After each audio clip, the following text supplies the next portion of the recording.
Welcome, everyone.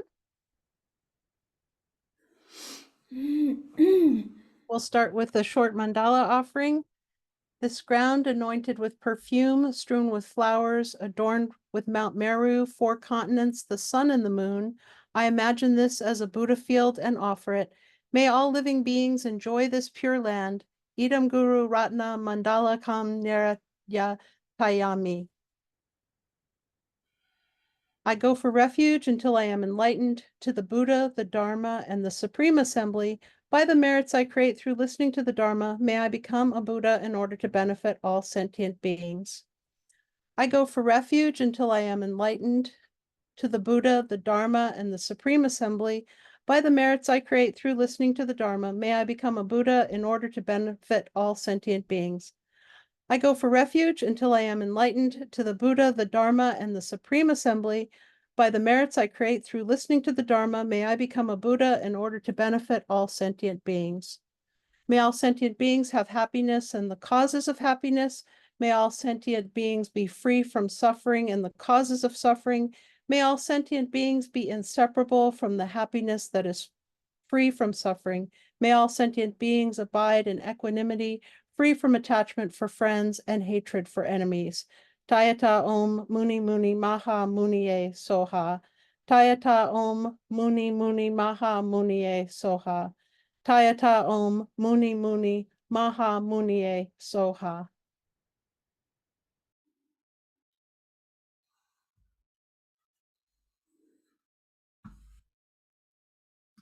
To you, Venerable.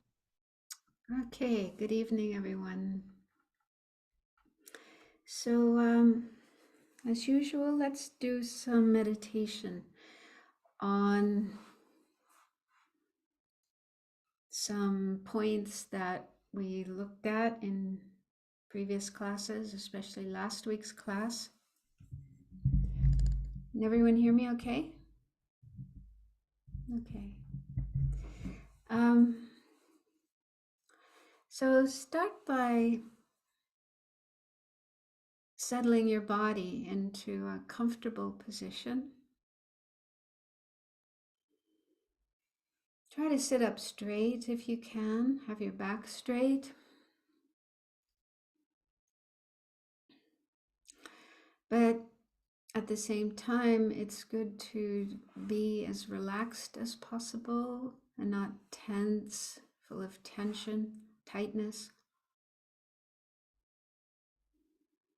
So, one thing you can do is take a few deep breaths, breathe in slowly and deeply as much as you can before it becomes uncomfortable.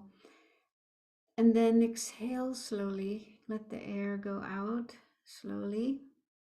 You can let it go out through your mouth if you wish. And as you exhale, imagine if there is any tension in your body, it goes out with the breath and disappears in space. So do that for 3 breaths and then go back to normal breathing.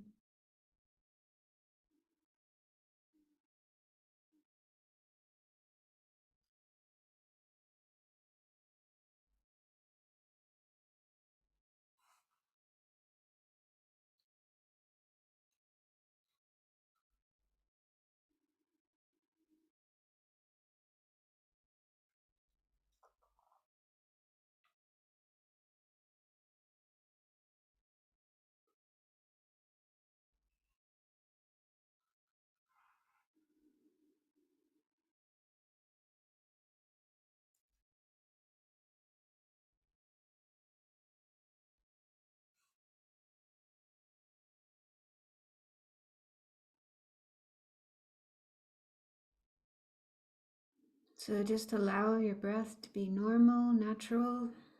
Don't try to interfere or control your breathing. Just let your body breathe.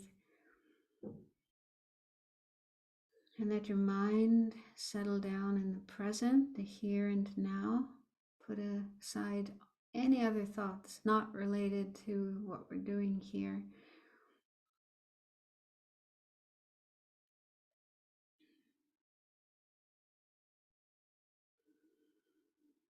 And bring into your mind, into your heart, as much love and compassion as you're able to feel. Just like the prayer we recited earlier of the four immeasurables, where we wished all beings to have happiness and free from suffering and so on. So you might recall those words. Try to generate those thoughts, those feelings in your mind.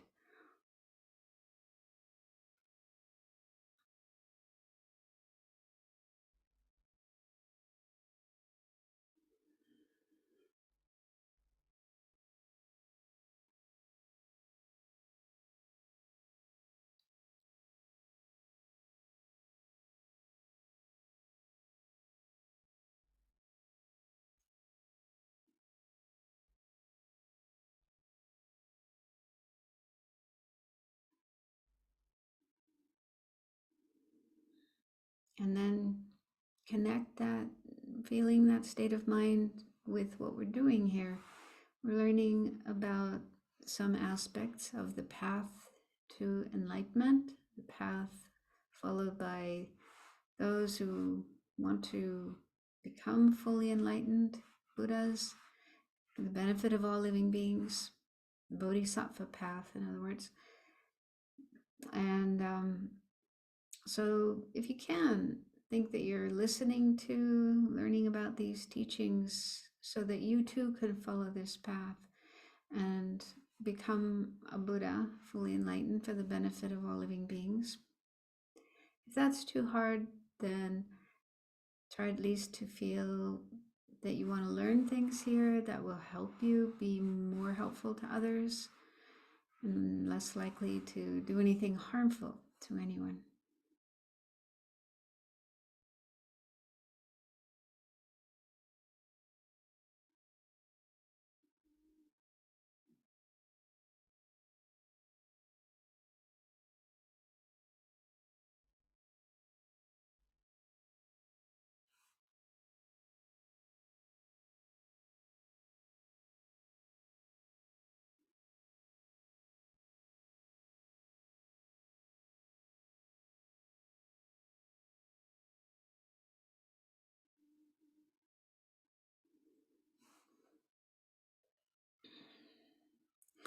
Now, for a few minutes, just let your mind be aware of your breathing. Observe the breath flowing in and flowing out.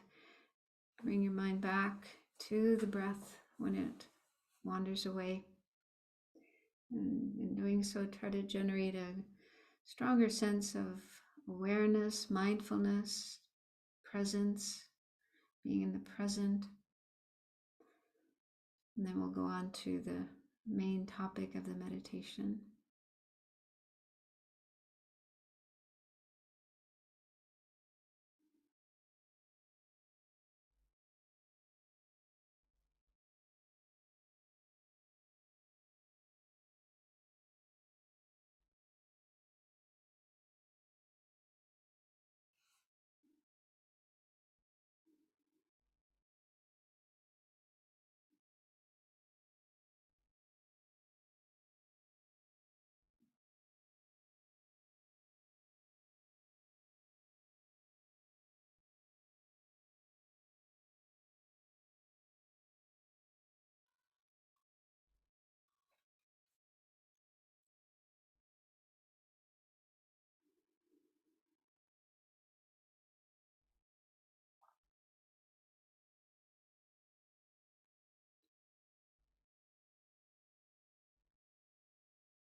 So, over the last few weeks, we've been looking at various practices related to the body, how to how to practice mindfulness, close placement of mindfulness with regard to the body.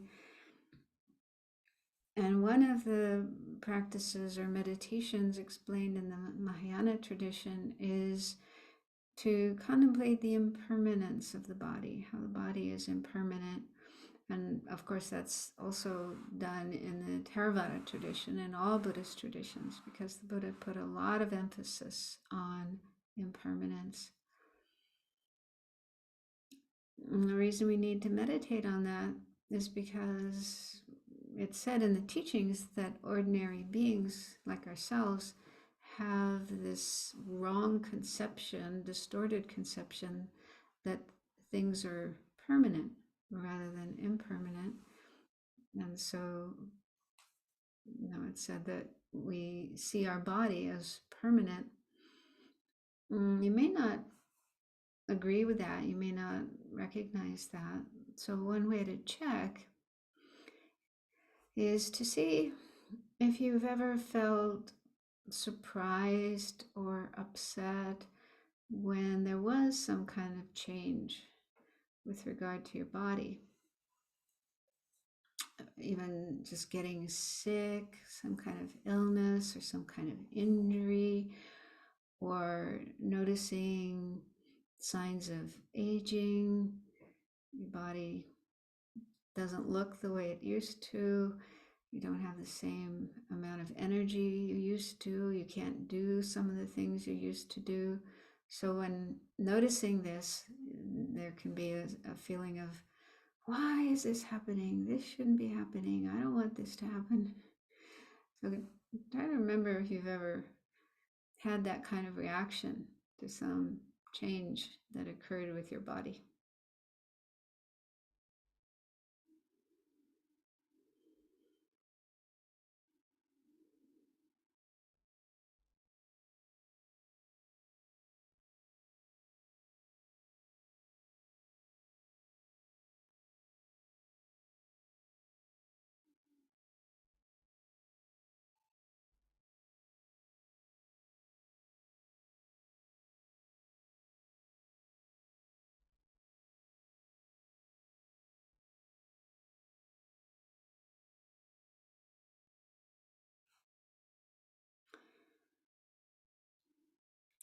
So if our mind does react with unhappiness or surprise when there is some sort of change in our body, that shows that we don't really see it as impermanent, but we see it as permanent, unchanging.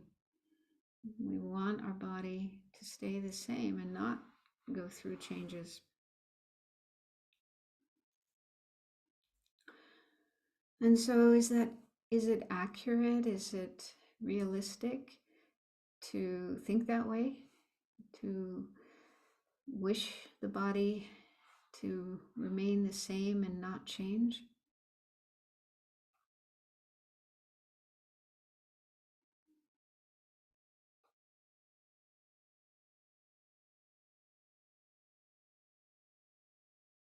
So let's contemplate the body. Try to recognize how it's simply a fact that it is impermanent, subject to change. So contemplate how the body isn't just one whole partless thing, but it's composed of many, many, many parts. Obvious, gross parts we can see, like skin and blood and bones, organs.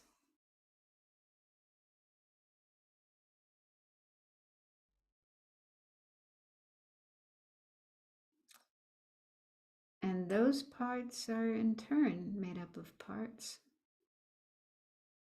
like cells, which are very small. We can't see them with our eye. We need a microscope to be able to see them, but those do exist. Our body is composed of billions of cells.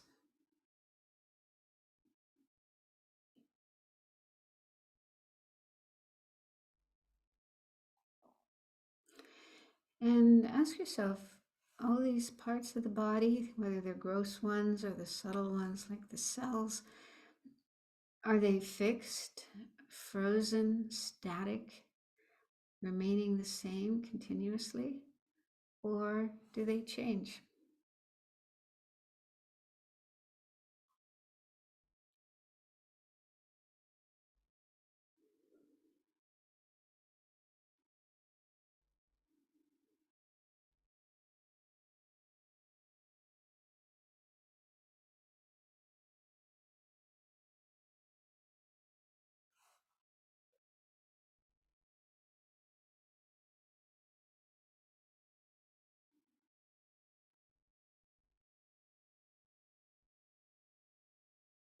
And if they do change, then do they change just once in a while?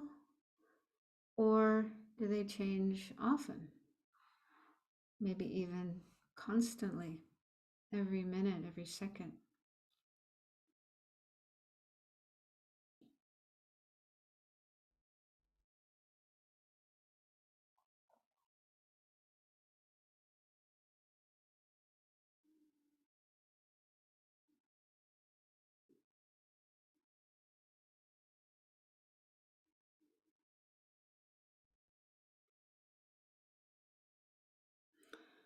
It's difficult to know this for sure just on our own, with our eyes, with our ordinary senses. But we can rely on science, which examines physical matter, like parts of the body, blood, bones, cells, and there's even smaller parts, molecules and atoms.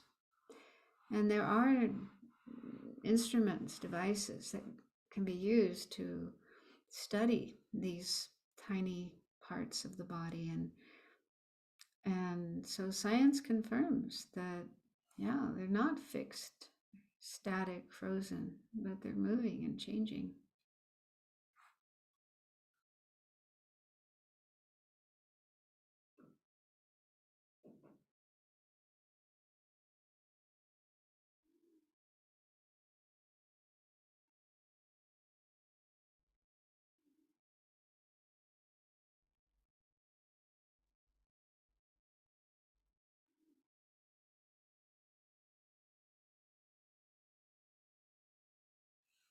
In the Buddhist tradition, it said that if we develop the powers of the mind, especially concentration, developing really strong concentration, then we can get to the point where we can see for ourselves, we can have direct perception of these changes happening in the body all the time.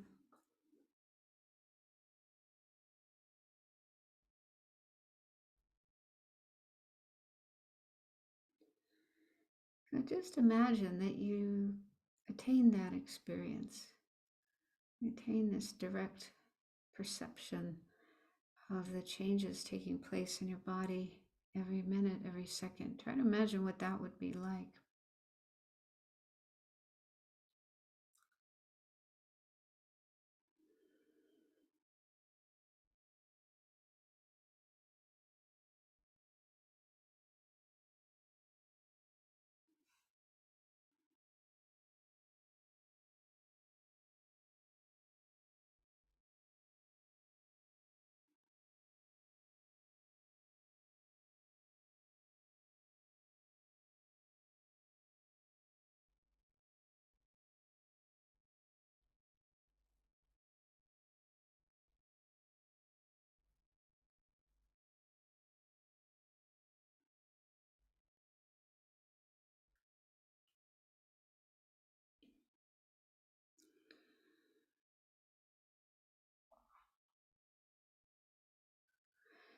So, given this, what we've just thought about, if you can accept that this is the case, then does it make sense to hold on to the notion, the conception that the body is permanent, unchanging, and that we should feel surprised or shocked when some change does happen?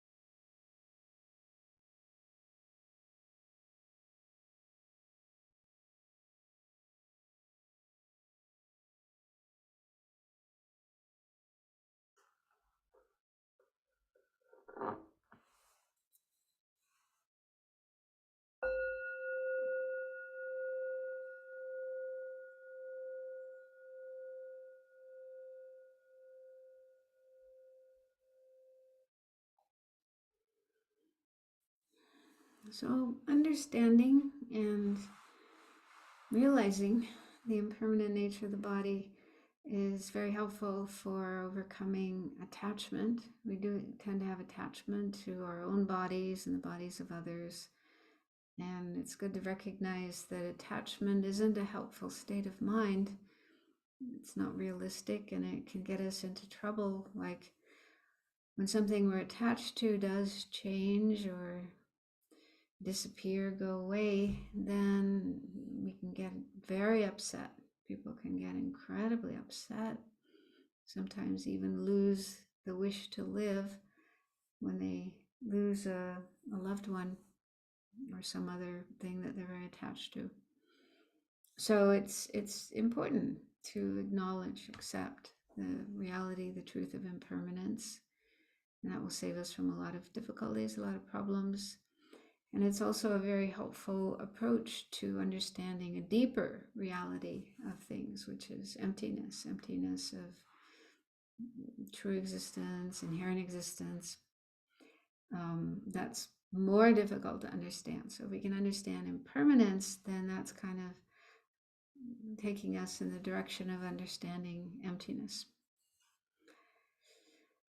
Okay, so tonight I'll finish. I have a few more things to say about mindfulness, close placement of mindfulness of the body, and then we'll move on to the second type of close placement of mindfulness of feelings. So if we could have the slides up, Effie.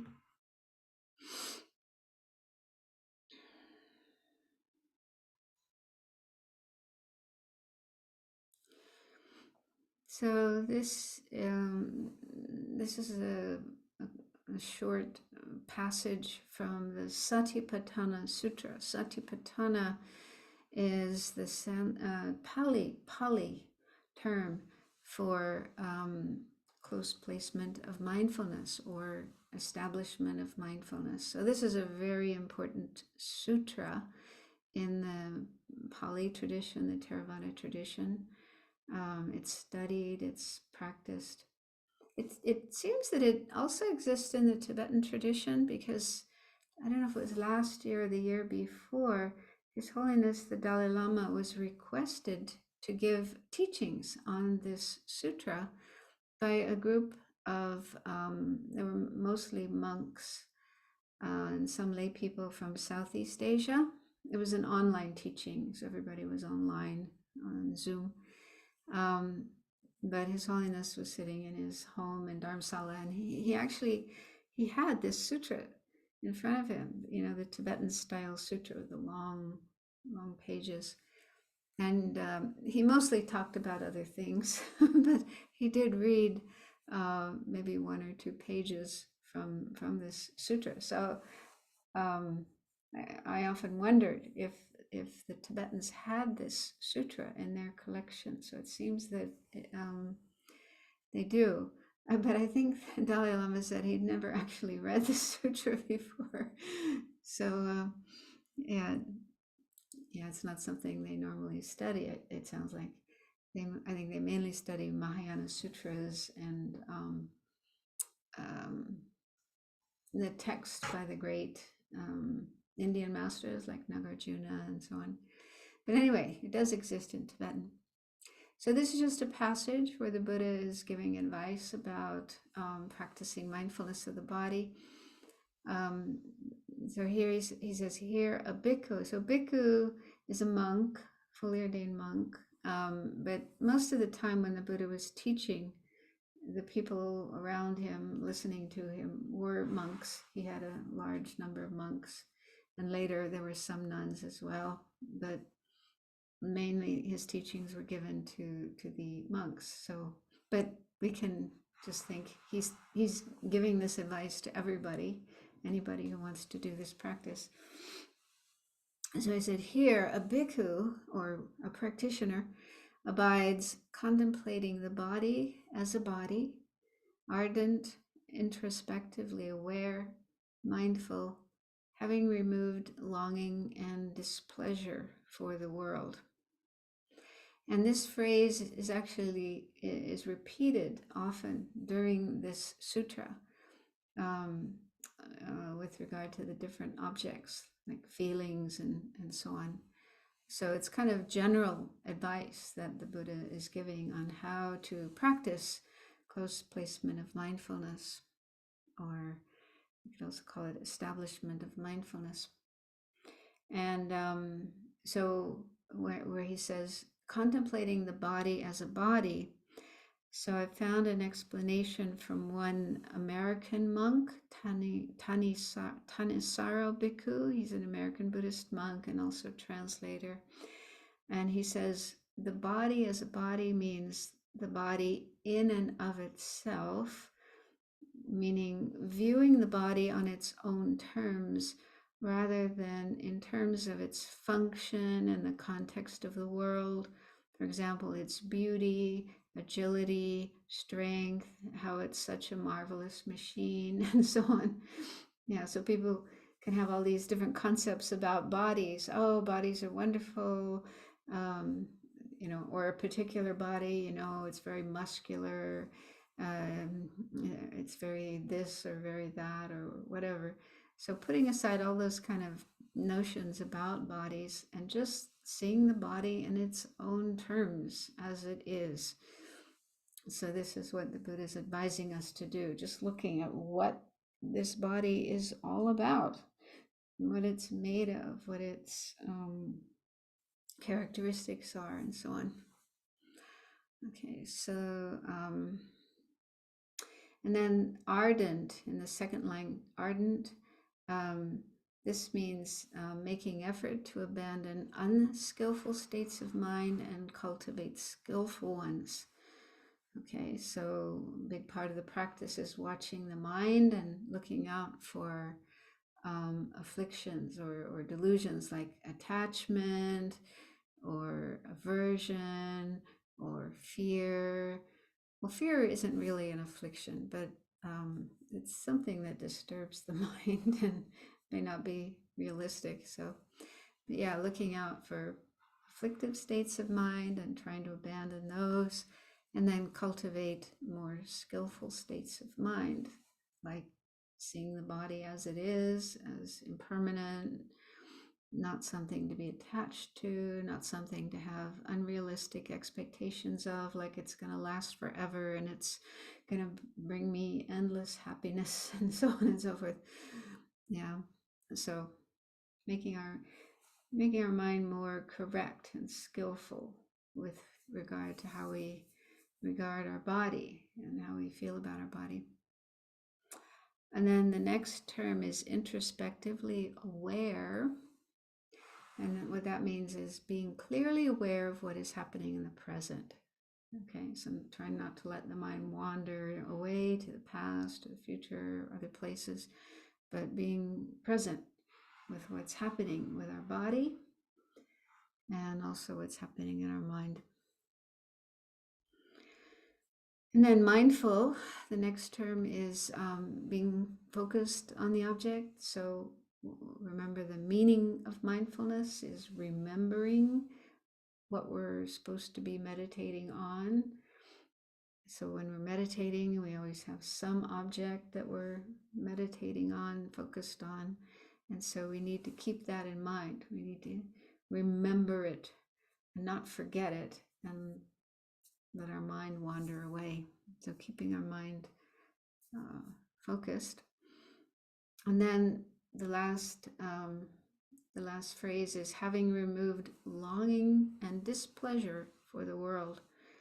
So what that means is, as much as possible, being free of attachment and aversion for sense objects, people, places, and so on. So of course that's difficult to do. It takes time to work on our mind to overcome attachment and aversion. But at least if we recognize them when they arise in our mind and know that they are not helpful states of mind, but they are like enemies to our Dharma practice, to our being able to attain realizations and so on. So really working on that as much as we can. So yeah, one could easily spend one's whole life working on these close establishments of mindfulness, and there are people who do that, like in the Theravada tradition, especially the monastics, the monks and nuns, and maybe some lay people. They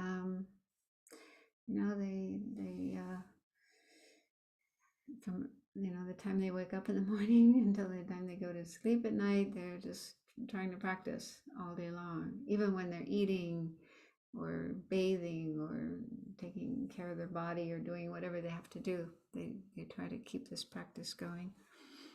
And remember, the whole purpose of doing this practice of close placements of mindfulness is, as Geshe Rabten said, to free the mind from distorted conceptions, disturbing states of mind, the aspects of our mind that are unrealistic, not seeing things in a realistic way, and leading to a lot of problems and keeping us in samsara. That's basically what these wrong conceptions do, is they keep us stuck in samsara, dying and being reborn over and over and over again. So we're trying to overcome those by doing this practice.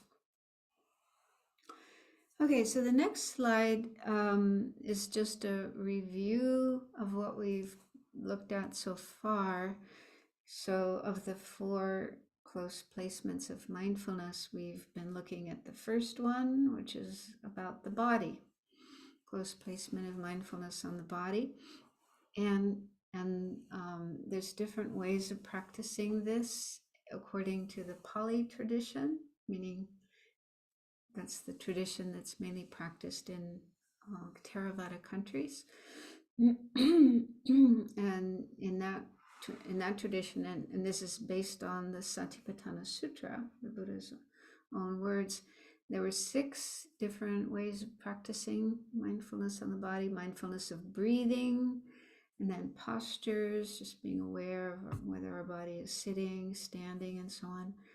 Activities, when our body is involved in more active, complex activities, and just having mindfulness of that. Parts, contemplating the 32 parts of the body, getting really familiar with those. And then elements, there were 4 elements. This is kind of an ancient way of looking at physical matter. All physical matter is said to be composed of these 4 elements: earth, water, fire, and wind, or air.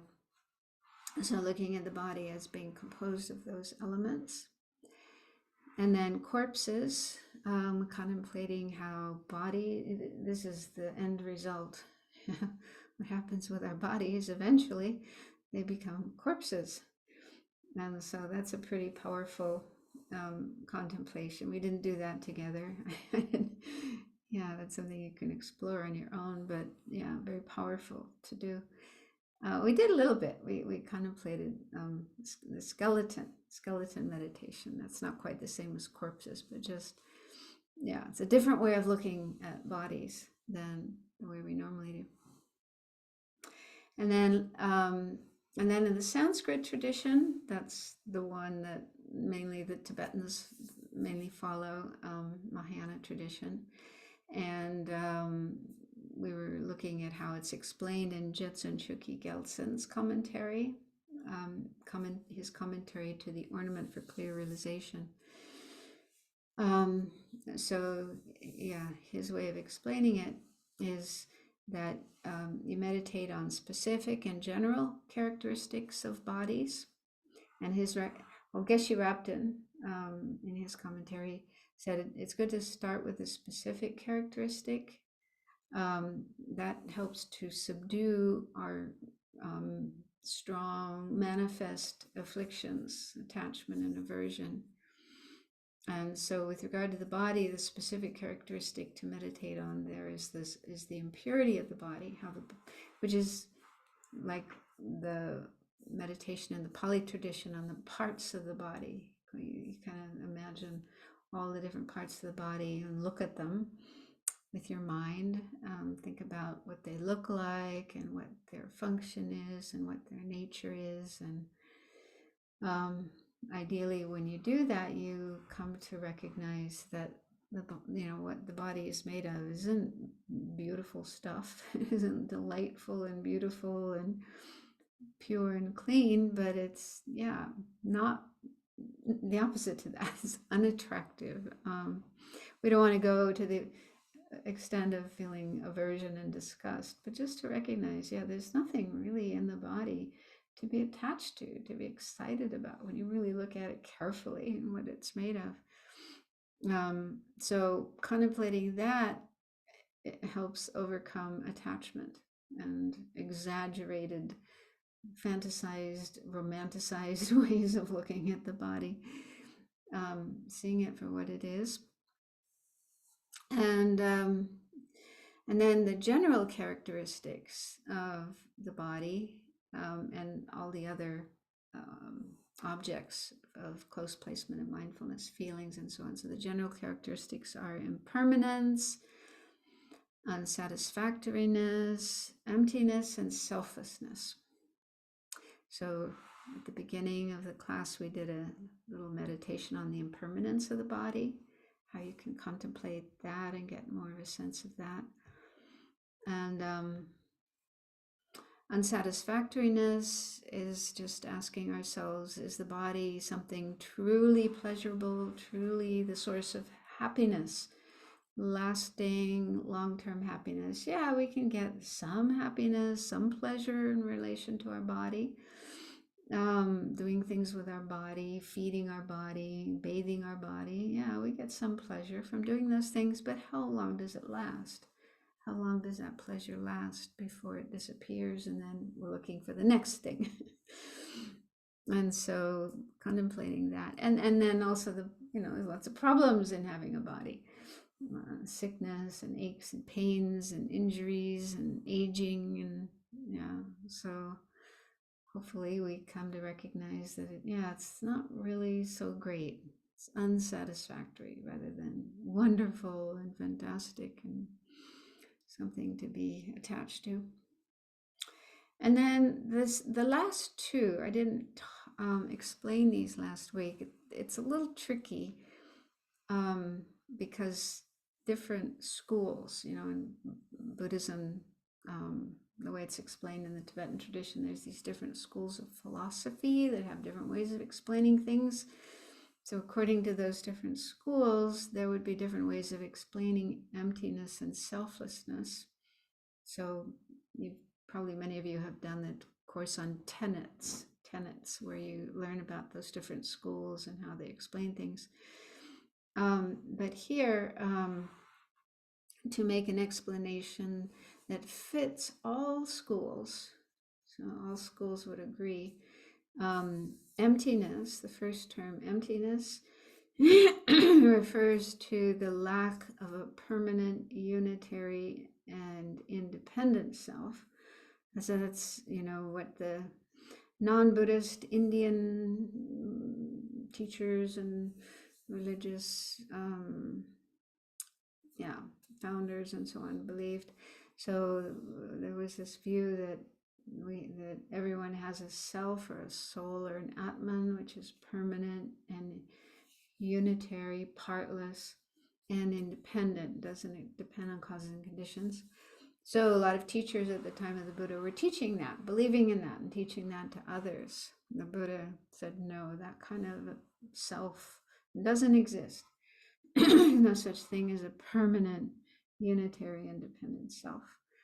So that's what emptiness here refers to. So then with regard to the body, you would contemplate, is this body a permanent, unitary, independent self? Or within the body, is there that kind of self, permanent, unitary, independent self, somewhere within this body?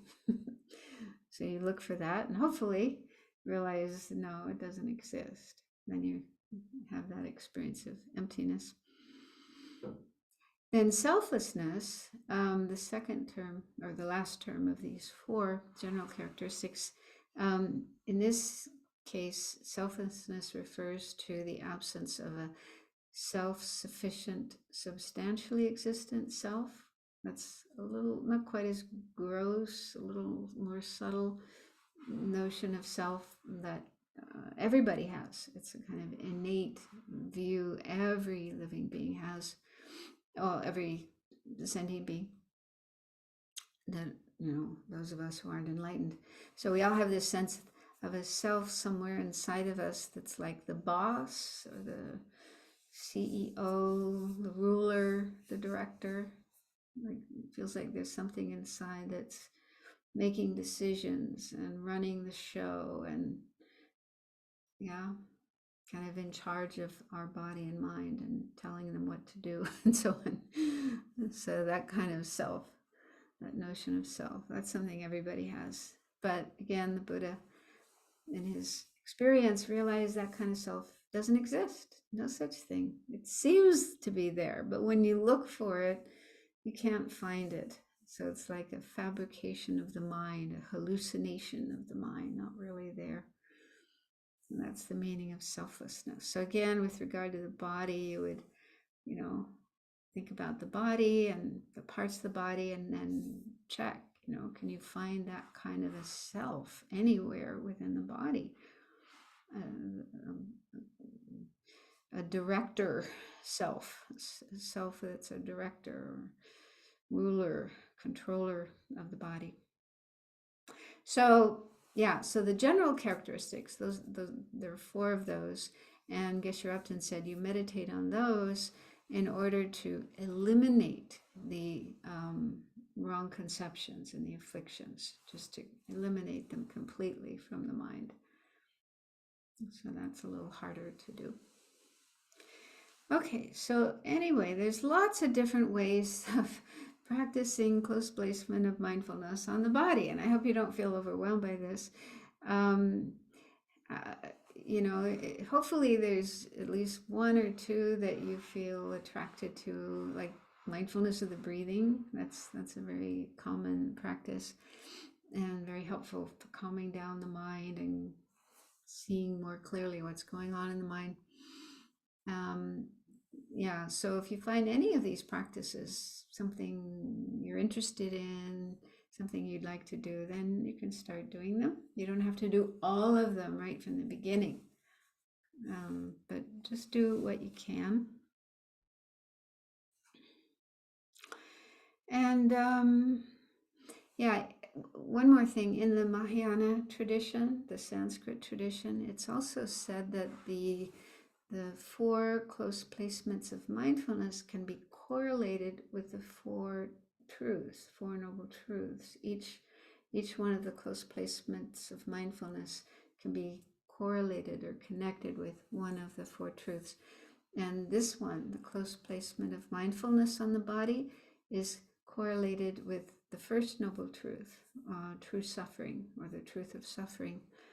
And the way that works is because when we, you know, examine our body, meditate on our body, become more aware of our body, especially how it's impermanent, how it's made up of these parts and elements, how it's going to become a corpse one of these days, then that enables us to understand true suffering. Yeah, there's so many different kinds of suffering, unsatisfactoriness, related to having a body. Yeah, this physical body having a body. And so, yeah, doing these practices enables us to have a better understanding of the first noble truth.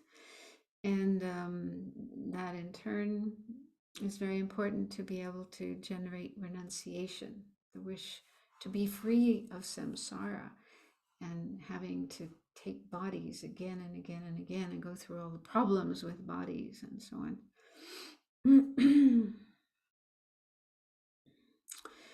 Okay, so now we'll move on to the second of the 4 close placements of mindfulness, which is on feelings. And this is correlated with the second noble truth, the origins of suffering, the causes of suffering. So we'll talk about that more later. So let's look at feelings. So this term feeling, probably many of you or most of you have studied Lorik, minds and mental factors. So feeling is one of our mental factors, and it's an ever-present one, meaning it's there every single moment with every single experience that we have. And so we need to understand the difference between the word feeling and emotion. Just in our everyday language, the way we talk, we sometimes use those two terms interchangeably. We talk about my feelings, my emotions, almost like they're the same. And but in Buddhism, when talking about the mind, different aspects of the mind, those two terms are not the same. So again, feelings, we usually use the word feeling for this ever-present mental factor. I don't know if there are translators who use other terms than feeling, but that seems to be the main one. So I put in parentheses after the word feeling, the Sanskrit term is Vedana, and in Tibetan it's Sorwa. So it helps sometimes to know the Sanskrit and Tibetan terms, because those are the ones used in the scriptures. Whereas when it comes to English translations of things, English language books and so on, they often use a variety of different terms. That's helpful to be able to go back to the original ones. So again, feeling is an ever-present mental factor, and there's only 3 types of feeling, whereas emotions are much more varied. There's, I don't know how many emotions, there's different lists of emotions, but they're much more complex. So the 3 types of feelings are, first, pleasant or happy feeling. Second is unpleasant or unhappy or painful feeling. And the third is neutral, which means neither pleasant nor unpleasant. So each moment of our experience, we have 6 consciousnesses, 6 different ways that we know things, that we perceive things, that we experience things. So 5 of the 6 are related to our physical senses, like seeing, hearing, smell, taste, touch, tactile, which occurs all through our body. So those are the 5. Sometimes they're called physical senses. And then the 6th type of consciousness is the mental consciousness, which includes all of our thoughts and our memories, our dreams, fantasies, and so on and so forth. So that's, the 6th type of consciousness. So every moment we have at least one of those 6 happening. We can have multiple at the same time. We can have even all 6 happening at the same time, but there's always at least one of them going on. And they change all the time. Each time we have one of those 6 experiences, it lasts just a moment, a very brief moment, and then it's gone, and the next one arises, and then that's gone, and the next one arises, and so on and so forth. So all day long, our mind is very busy having these 6 types of consciousness, or experiencing, seeing, hearing, smelling, tasting, touching, and mental consciousness, like thinking.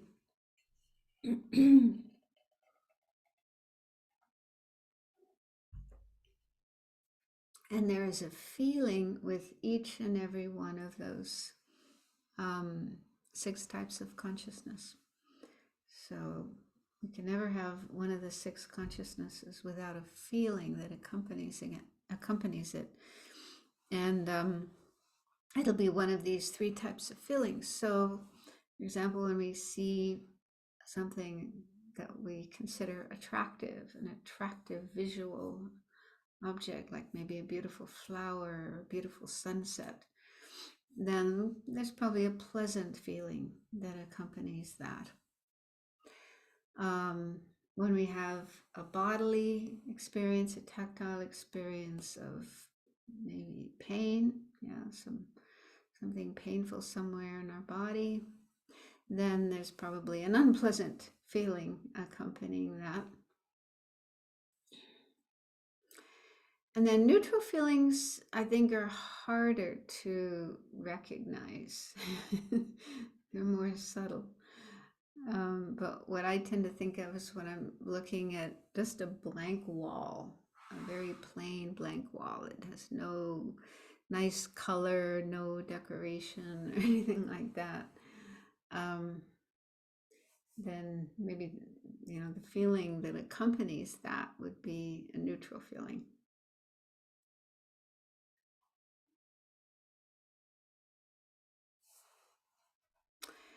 Okay, so that's feeling. And then why feeling is important is that there's a connection between feelings and the three poisonous attitudes, which are attachment, aversion or hatred, and ignorance. So down at the bottom of this slide, it says, in ordinary beings, so that means we're not talking about Buddhas, we're also not talking about arhats, those who have attained nirvana, or even Aryas, those who have a direct realization of emptiness. So those beings have different experiences. But besides them, ordinary beings like me and the rest of us, what happens is when we have a pleasant feeling, then it can increase attachment. It can trigger attachment. So we can notice this when there's a pleasant feeling for a piece of chocolate. I was using that last time. You put this Godiva chocolate bonbon in your mouth, and it's like, wow, this pleasant feeling. And then that can lead to attachment, craving. I want more of that. I want more of that nice feeling. And what happens is, in our mind, we tend to think that that pleasant feeling, that nice experience comes from the object. Yeah, like it's somehow in the object, and then it gets transferred to us when we see it or taste it or whatever. And so because of that way of thinking, that's why we get attached to the object. We want more of that object, to have more of that feeling, that experience. Have you ever noticed that? Yeah, it's the way we see that object is, that object itself is blissful and wonderful and the source of happiness, the cause of happiness. Yeah, and that's what I want. So I want more of that object, and then I want to own it, possess it, keep it with me as much as I can to keep having that pleasant feeling. So it seems like that, but what we can check, we can do a reality check on that by just checking, okay, if that object itself was the cause of happiness, then everybody would experience happiness when they experience that object. So like if chocolate really was the cause of happiness, everybody would experience happiness. But is that true? In the book Laudo Lama, which is a biography of Lama Zopa Rinpoche, at one point he's talking about his childhood way up in the mountains in Nepal, and some trekkers, I think they were European, German, this group of mountain climbers came to the area where he was living, and they set up camp. They were preparing to go mountain climbing or whatever, And they had chocolate.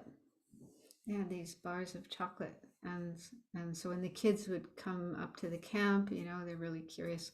The trekkers would give pieces of chocolate to the kids, and Lama Zopa Rinpoche said, you know, they'd never seen chocolate before, they'd never tasted chocolate before, and it, for him, it looked really ugly. It didn't look attractive at all.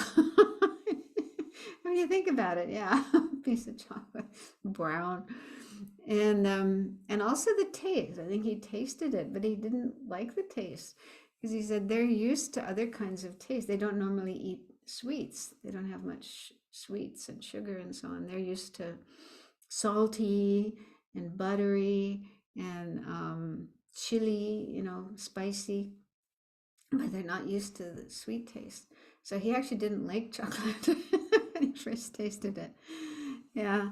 So not everybody gets a pleasant feeling with chocolate. Yeah. And even you yourself, like if you overdo it, if you eat, one piece after another, and then you get actually sick to your stomach, and somebody offers you another piece of chocolate, you might go, "Oh no, no way!" doesn't It doesn't look at all attractive. So that's a way we can check if the pleasure really comes from the object or not. And then with unpleasant, so unpleasant feelings, when those occur, they usually cause or increase aversion, anger, hatred, that group of emotions. Yeah, so when we see something or hear something, smell, taste, or feel with our body, or just thinking of some object that we feel unpleasant about, then our mind can quickly switch to aversion, dislike. And again, our mind tends to see that object as the cause of our aversion. Yeah. I can't, it's almost like I can't help but feel aversion for that person or that object because that's how they are. They really like that. And again, if that was true, everybody would feel the same way. Yeah, everybody would have aversion, of dislike, hatred, anger towards that person or that object. So it's good to investigate that if that's true or not. And you probably find not everybody feels the same way you do. And some people may even feel the opposite. They may like that person or that object. It's a cause of happiness. They have a pleasant feeling towards that person or that object. Yeah. So, yeah. So if we think that our unpleasant feeling, this yucky feeling we have is coming from the object, then that kind of feeds, increases our aversion. And instead of seeing the problem is inside of me, inside of my mind, and I have to work on that, we tend to think the problem is the other person, that object out there. And that's why people tend to think, I have to get rid of that object, I have to kill that person or get far away from them, do something harmful, destructive in relation to that object. And then neutral feelings, these can increase ignorance. This is a little harder to understand. I'll try to explain it and then we'll have a break. So we don't see things realistically. Buddhism teaches us, the way we see things is not true. For example, we see impermanent things as permanent, and we see things that are empty of true existence as having true existence. So we're kind of deluded about, the way we perceive everything. And when we have a neutral feeling, neither pleasant nor unpleasant, then it just kind of maintains the status quo in a way. Our mind just continues to see things in an untrue way, in an unrealistic way. We continue to see that object as permanent instead of impermanent, or as truly existing instead of empty of true existence. So they just perpetuate. Neutral feelings don't help us get out of the cycle of suffering, but they just perpetuate it because we just keep buying into this mistaken appearance of things. So this is why feelings are important. They play a big role in the continuation of our delusions, especially these three poisons. Okay, so let's stop here, have a 5-minute break, and then come back and look at some more things.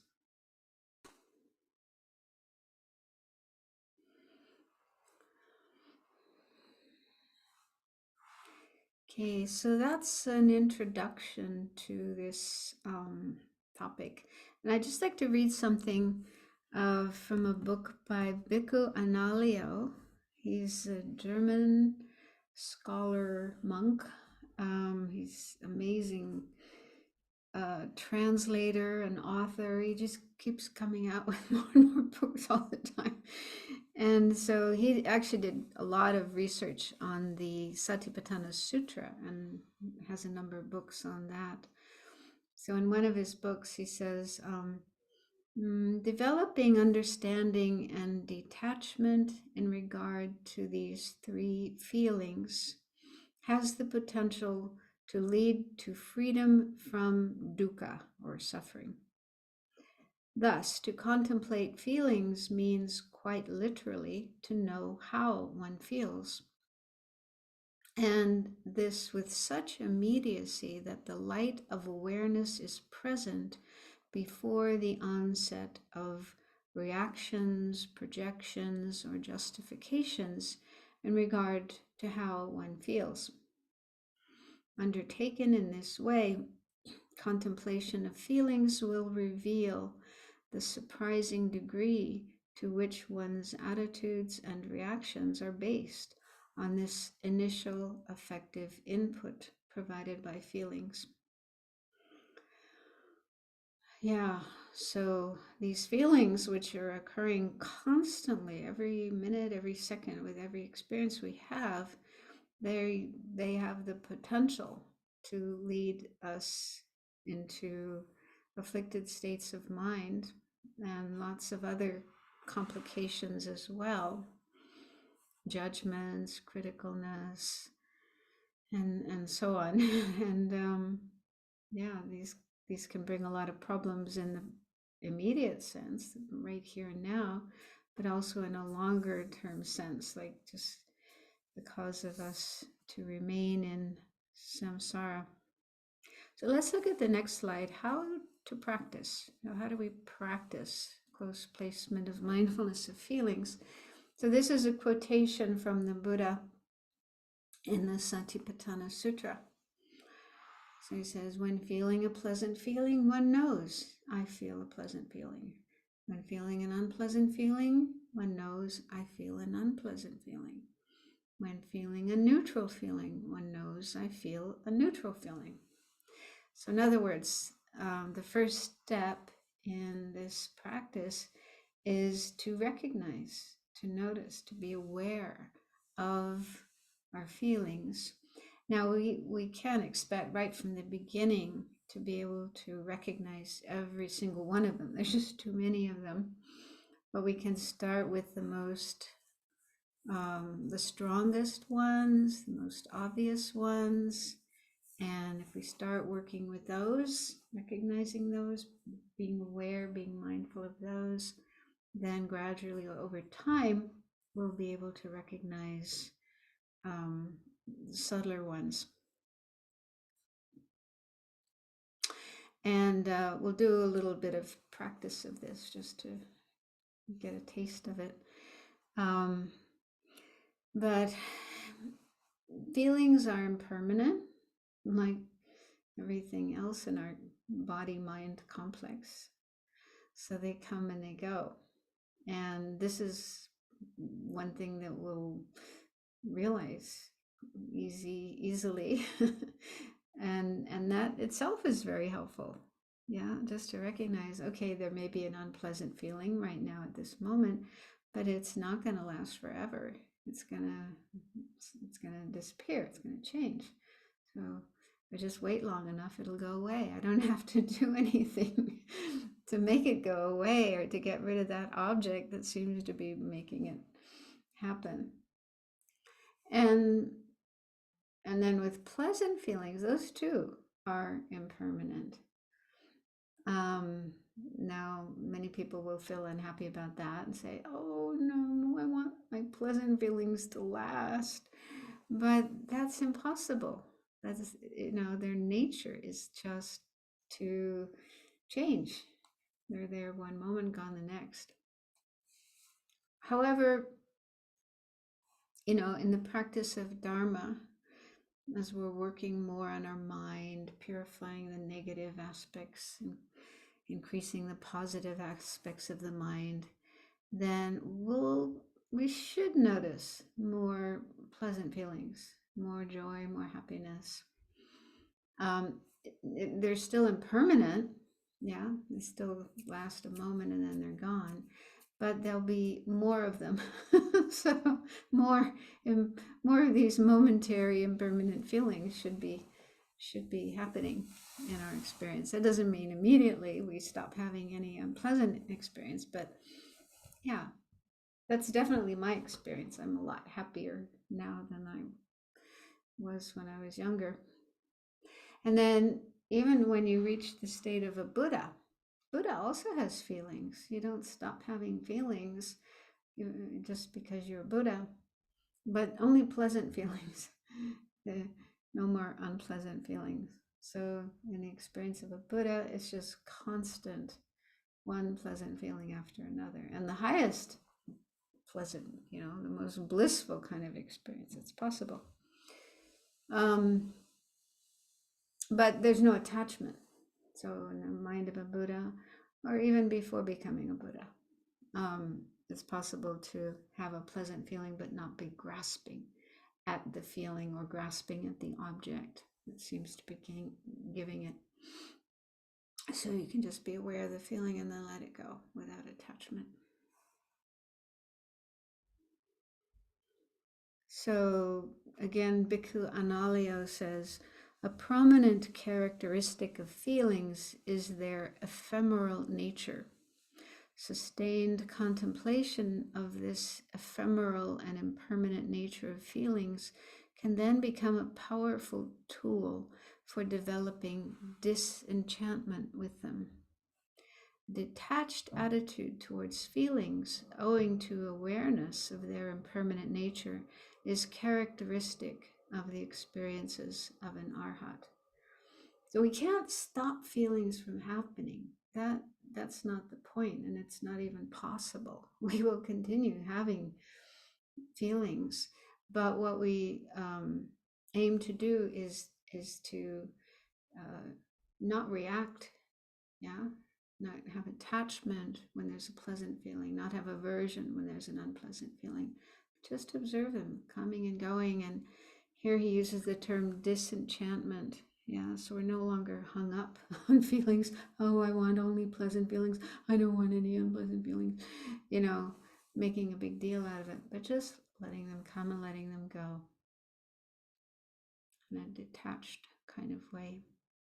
Okay, so let's just do a little bit of meditation and see if we can become more aware of our feelings.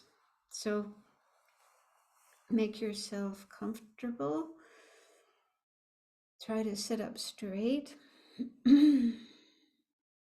And if you're, it's a little bit late in the day and you may have had a busy day, you may be feeling tired. And so if you close your eyes, that might just lead to sleepiness. So to prevent that, you can keep them open a little bit and just have your gaze directed down onto your lap or whatever is in front of you. Just keeping them open a little helps stay awake, bring some light into your vision, and that helps avoid sleepiness. And let go of any extraneous thoughts that aren't related to the meditation, to what we're doing here.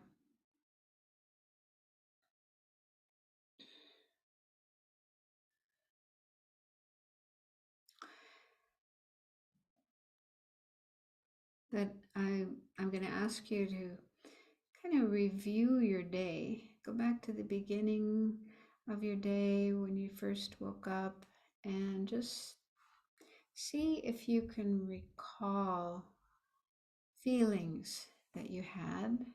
And you won't be able to recall every single one of them, but just see if you can remember, at a certain moment, because of a certain experience, there was a pleasant feeling, or at another moment, there was an unpleasant feeling. Neutral feelings are harder, so not worry about them right now, but just try to notice the pleasant and the unpleasant ones, as many as you can.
So now bring your awareness to the present, this very moment, and just be aware of experiences that are occurring right here and now, moment by moment. Hearing sounds, feeling sensations in your body, maybe a taste in your mouth or an odor, or certain thoughts popping up in your mind. So just notice these different experiences and see if you can notice what feeling is accompanying these experiences.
So mindfulness of feelings, this practice of close placement of mindfulness of feelings is more difficult than the body.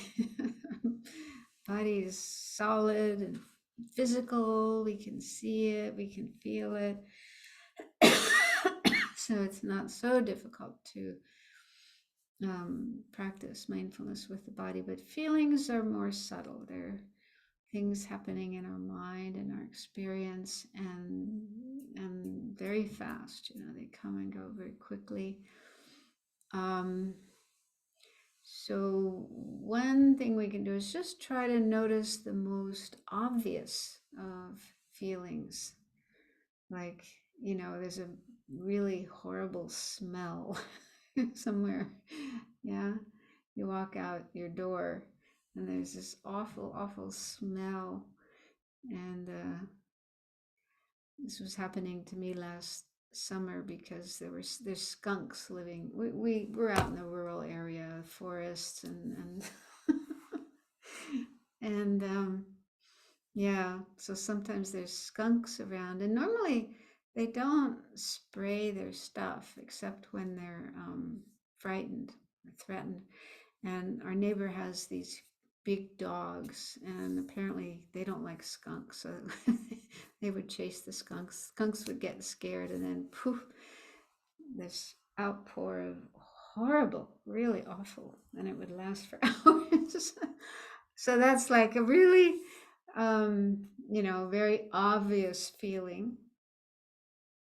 And or if you walk outside and it's incredibly cold, it's, I don't know, it does get cold in San Francisco sometimes. Here, we've had temperatures down to 10 degrees, even -0. You walk outside and it's like, whoa. Actually, it's kind of pleasant. It really wakes you up.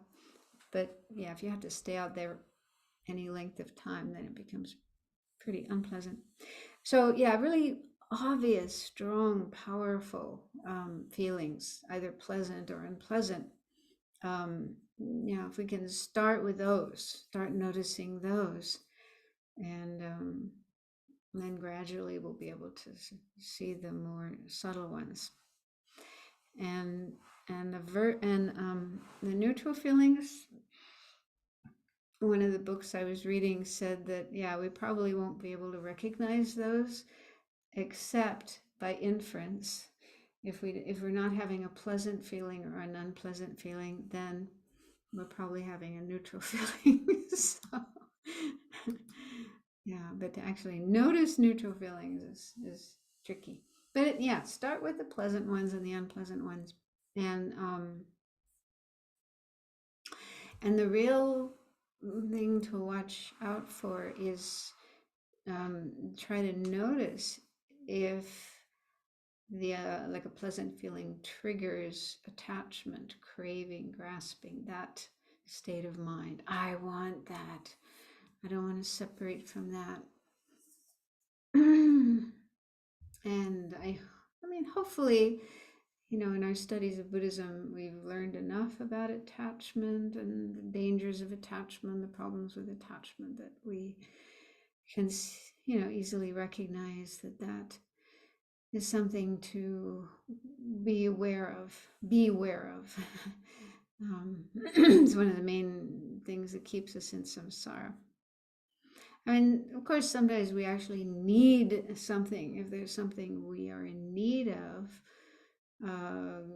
groceries or new pair of shoes or whatever, then that's, we do have to go out and do some shopping or online shopping, and but even there, it's good to try to avoid attachment. Attachment usually exaggerates things. We see things in an exaggerated way, as if they're going to bring me endless happiness forever and ever. And yeah, but yeah, if you need a new pair of shoes and you find something that are suitable, affordable, do the job, then fine. To go, but often we get more stuff than we really need, as we all know. So Yes. And then our bank account, our checkbook will suffer from that. And our space, yeah, your space gets filled up with all kinds of stuff. So anyway,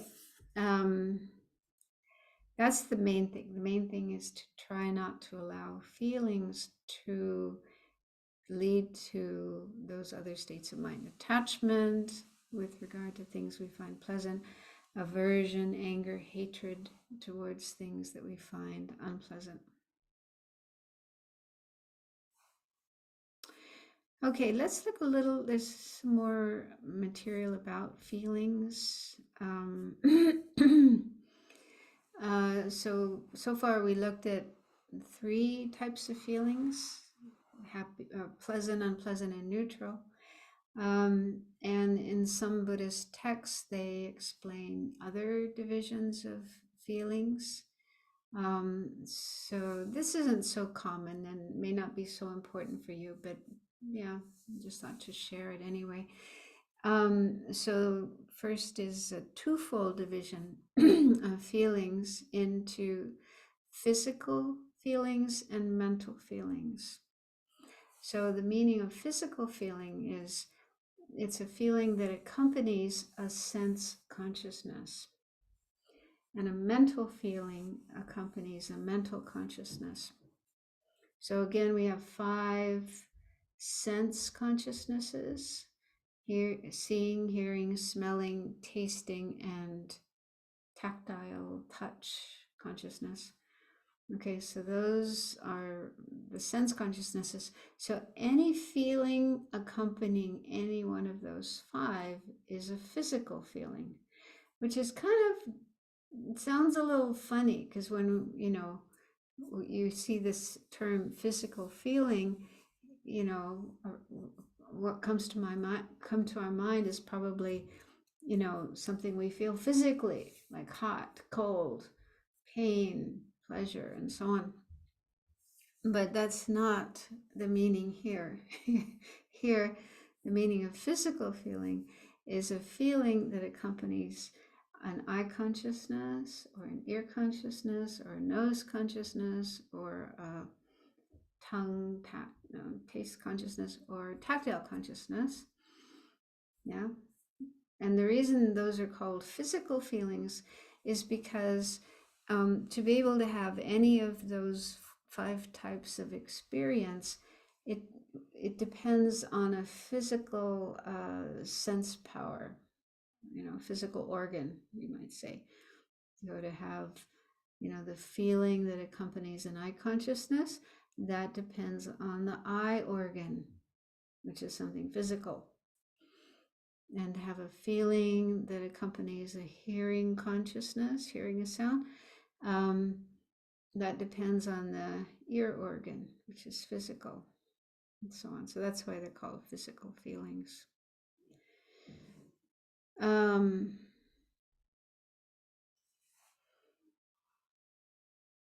So yeah, if we think about it, if we lost our eyes, or the eyes were severely damaged, and so we lost our sight, we could no longer have vision, no longer any visual experiences, then we would no longer have feelings that accompany visual experiences. Yeah. So even if there was a really, really beautiful scene in front of you, or a beautiful object, work of art in front of you, other people are looking at that and having a pleasant feeling, but you wouldn't have a pleasant feeling because you don't see it. Okay, so that, to have that kind of feeling, depends on a physical organ being there and functioning.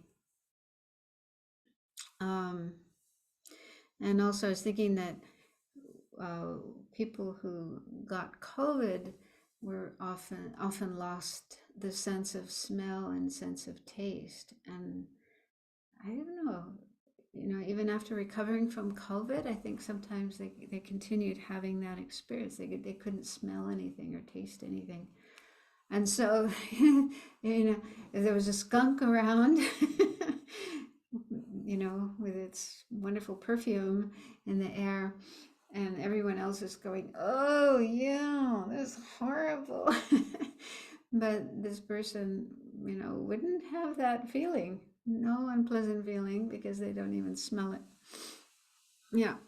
So to have those types of feelings that accompany the five sense consciousnesses, we need to have those sense organs.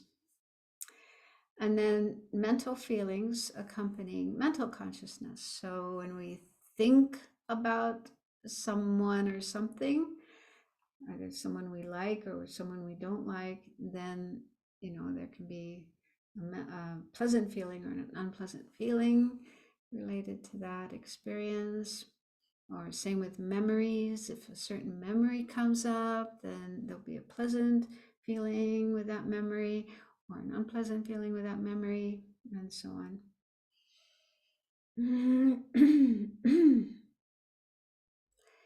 Okay, so that's just another way of dividing feelings, physical and mental.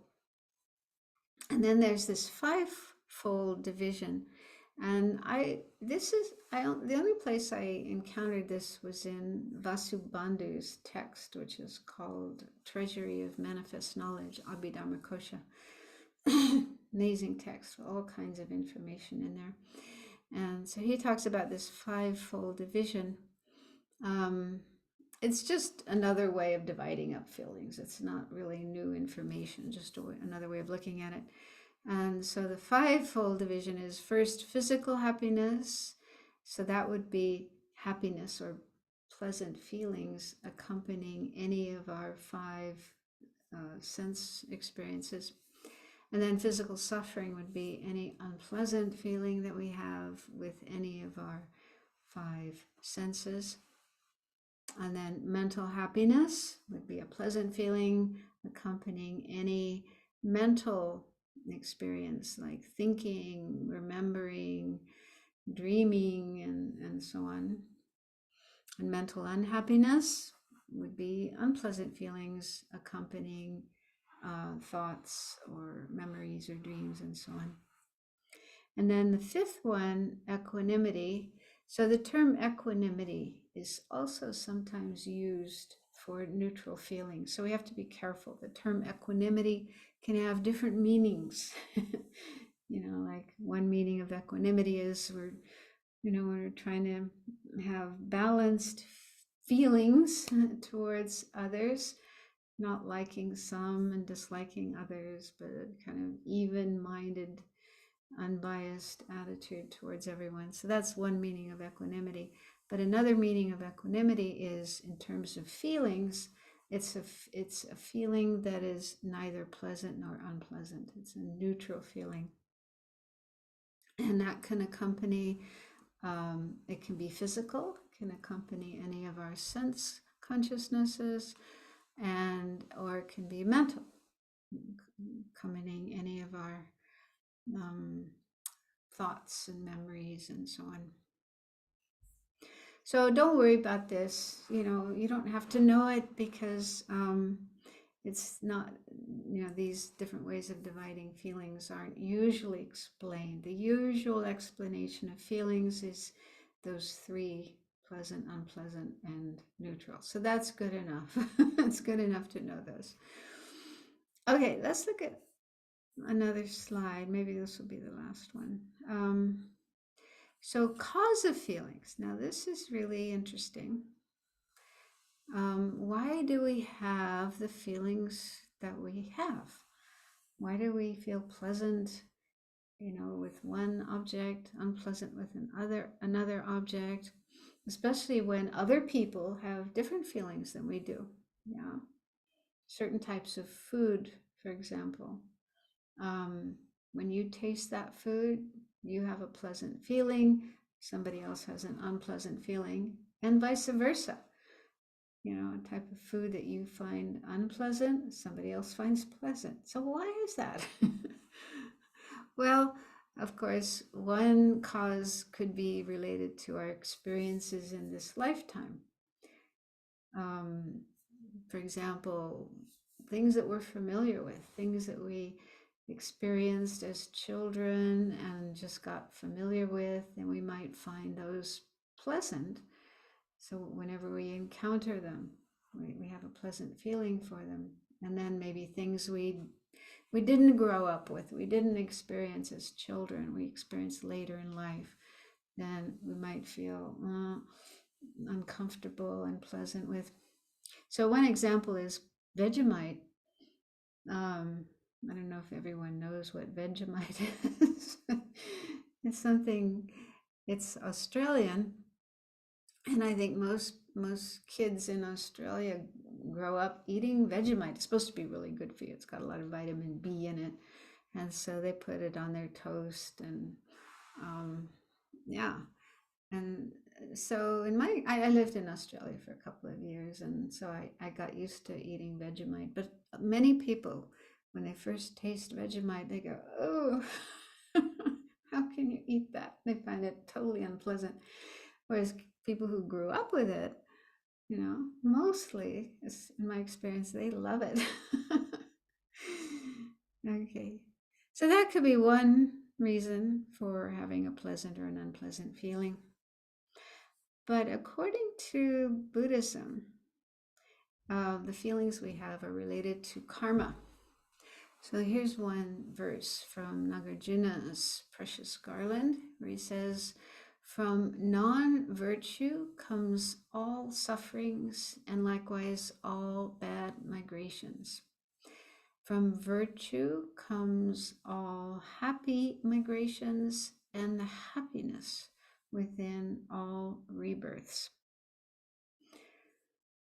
So it is explained, like, for example, in the Logic texts or other texts that talk about the mind and mental factors. It is said that feelings experience the result of karma. Something, I can't remember the exact word.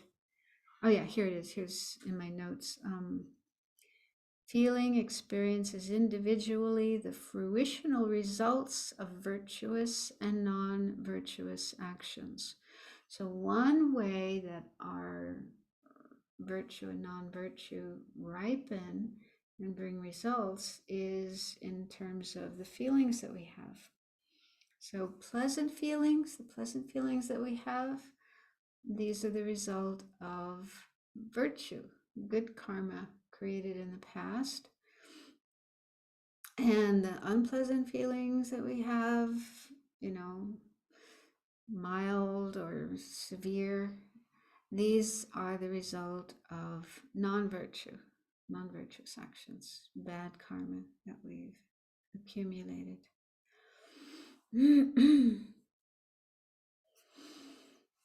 And so this can explain how, like, even as small children, before we've had much experience in life, and learn to like certain things or dislike other things, like Vegemite. But even as small children or as babies, we can have reactions to things. I haven't had a whole lot of experience with babies, not being a mother myself, but yeah, I think if you watch babies and small children, yeah, they'll be attracted to certain people or certain objects, and show a lot of delight, joy, wanting, yeah. And then other people, other objects, obviously they recoil from, they're not happy about that, they want to run away, they may even start crying. For example, animals, little animals, and I've observed little children, babies, when they see a little puppy or a kitten, they get really excited, they're really delighted, and they want to go up and touch it. But not all. Some are frightened. Even a small kitten or a small puppy, it's like they're just freaked out. So why do they have that kind of reaction? It's not coming from the object. It's not the object that's making them feel that way. So Buddhism would say it's due to karma. But the whole point of this teaching is to become convinced that we should stop creating non-virtue and create virtue, because we want happiness. We want happiness. We want good experiences, pleasant experiences. We don't want suffering and painful experiences. And so if we can accept this, then that will be a strong incentive to create virtue and avoid non-virtue. It's yeah, it could be hard to believe, to accept, because most of the karma we create is from past lives. In this life, we're experiencing the results of the karma we created in past lives, and most of us don't remember our past lives, so we can't really prove for ourselves that this experience I'm having now is a result of something I did in a previous life, unless you have the ability to remember, but most people don't. So for that kind of thing, we need to rely on Buddha and the great Buddhist masters like Nagarjuna. And but Lama Yeshe did say, I think I may have mentioned this before, he said, you can see karma even in one day. Yeah, like if you're in a bad mood, from the time you wake up in the morning, you're grumpy, you're grouchy, you're unhappy, you're just seeing the negative side of everything. Yeah. So if you start your day like that, in a bad mood, what kind of experiences are you going to have? Probably not very pleasant ones.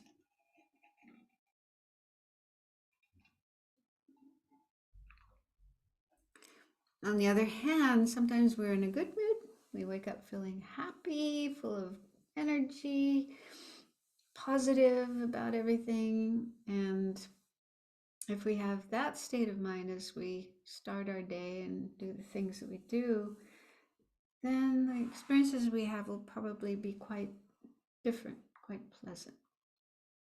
So Lama Yeshe's point was, if you just look at your own experience and how the state of your mind, whether positive or negative, affects the experiences you have, your interactions with other people, and even, you go outside, you look at things, the way things appear to you, our mind, the point is, our mind has a big effect on our experiences. And that's really what karma is all about. Karma starts in our mind. Virtuous karma, non-virtuous karma depends on our mind. Whether our mind is positive, like loving, compassionate, kind, patient, and so on, then we create virtuous karma. If our mind is negative, angry, critical, judgmental, or greedy, selfish, proud, jealous, those kind of afflicted states of mind, then the karma we create will be non-virtuous. So I think I'll stop there. I have to get up kind of early tomorrow. Tomorrow's going to be a busy day here, so I think I'd like to try to go to bed early. There's a few minutes if anyone has a question you'd like to ask.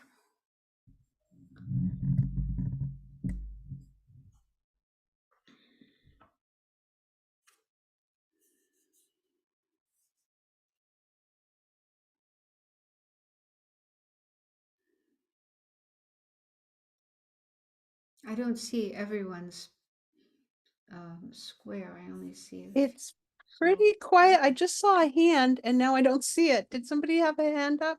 Lynn. There we go. You have to unmute yourself. Well, I'll give you a bedtime story, Venerable. And it's about a skunk. It's about skunk. Okay. It's a bedtime story. Okay. And it involves Lama Zopa Rinpoche. Uh-huh. This was a story told me by Venerable Chosang. Many of us may remember her. She was riding in the big van, you know, the van with, I think, Venerable Roger, Venerable Ningje at the time, Paula, and Roger, the other Roger, I think he was in the room. Anyway, they're driving somewhere in America. And suddenly the scent of skunk fills the van, and everybody going, ew, ew, ooh, ooh, ah, ee, ooh, ooh. And then Lama Zopa says, burnt toast, burnt toast. What do you think he was doing with that? I mean, it has to be a teaching. Does he just relabel something horrible and that's going to make it go away? I don't know. I have no idea. I mean, actually, before I realized that it was a skunk, I would just smell the odor. I didn't see the animal. I would just smell this odor. And I thought it was burnt rubber. It kind of smells like that, like burned rubber. I thought somebody's burning rubber, which is pretty unpleasant as well. And then somebody told me, oh, that's a skunk. So then after that, when I smelled that, then my mind labeled skunk. Okay. But yeah, Maybe I don't know what Rinpoche was doing maybe with. he thought it smelled like burnt toast. I don't know. Mm. It also smells like a balloon that has burst. Just saying. You know, that anyway, enough of all that. Good night. Any other questions before we go to prayers? All right. Huh? Linda, you can unmute. Thank you. Yes, I was wondering if you have any comments on how to phrase this. So how to differentiate between attachment to something like being outdoors or chocolate or a beautiful flower versus maybe a way to appreciate something without being attached. Yeah, because the point is not to stop ourselves from having pleasant experiences. And in fact, when you read verses by great meditators, for example, Milarepa, or these yogis, and they write these beautiful poems describing beautiful scenery, and so it was clear that they weren't just ignoring or indifferent to beautiful things. So yeah, there is a way. It's not so easy because we do have to reduce our attachment, but there is a way to be able to appreciate beautiful things, nice things without attachment. And I think understanding impermanence plays a big role in that. The more we become familiar with impermanence, and of course we have to think about it, remind ourselves of it, but becoming more familiar with the impermanent nature of things will help with that. Yeah. Okay, there's this beautiful object or this beautiful scenery, but it's not going to last. And even now, it's changing all the time. Pleasant feeling that I'm having is also impermanent, changing. So I think awareness of impermanence will help us to avoid attachment. And something else that can help too, I don't always do this, but when I do, it's very nice, is thinking about other sentient beings and how not everyone is able to enjoy something like this, but wishing that they could, like, oh, I wish I could share this beautiful scenery with all sentient beings. May all sentient beings be here and experience this as well. Or make an offering. That's another traditional practice in the Tibetan tradition, is mentally offer this beautiful whatever to the Buddha, Buddhas and Bodhisattvas. So those are ways that, because attachment tends to be all about me, oh, my happiness, my pleasure. This makes me feel so good. So we tend to, kind of self-absorbed. So thinking of other sentient beings, wishing them to experience it, offering it to the Buddha, those are ways of going against our usual kind of self-centered, egotistical reaction. Thank you. Okay, maybe we can stop there because we do have the prayers to say. So,